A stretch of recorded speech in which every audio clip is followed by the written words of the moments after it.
अस्सलामुअलैकुम नाजरीन जी, मैं हूं नाइला भट्टी और आप देख रहे हैं न्यू BBC न्यूज HD। आइए शामिल करते हैं आज की अहम खबर। सांगड़ उसात्जा का पेंशन कटौती के खिलाफ एहतजाज, रोड ब्लॉक करके धरना।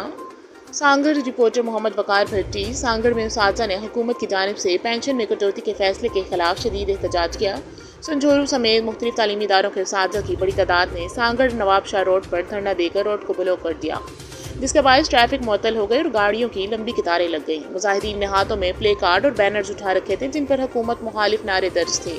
उसात्जा ने शदीद नारेबाजी करते हुए कहा कि पेंशन में कटौती मुलाजमीन के साथ सरासर नाइंसाफ़ी है। जो लोग पूरी ज़िंदगी तालीम और तरबियत के शोबे को देते हैं, इनकी बुढ़ापे की ज़िंदगी को मुश्किलात में डालना जुल्म के मुतरादिफ है। उसात्जा रहनुमाओं ने हुकूमत से मुतालबा किया कि पेंशन कटौती का फैसला फौरी तौर पर वापस लिया जाए, वरना एहतजाज का दायरा मज़ीद वसी किया जाएगा। पुलिस और इंतजामिया की जानिब से मुजाहिरीन से मुज़ाकरात की कोशिशें जारी हैं, जबकि रोड ब्लॉक होने के बायस शहरियों और मुसाफिरों को शदीद मुश्किलात का सामना करना पड़ रहा है।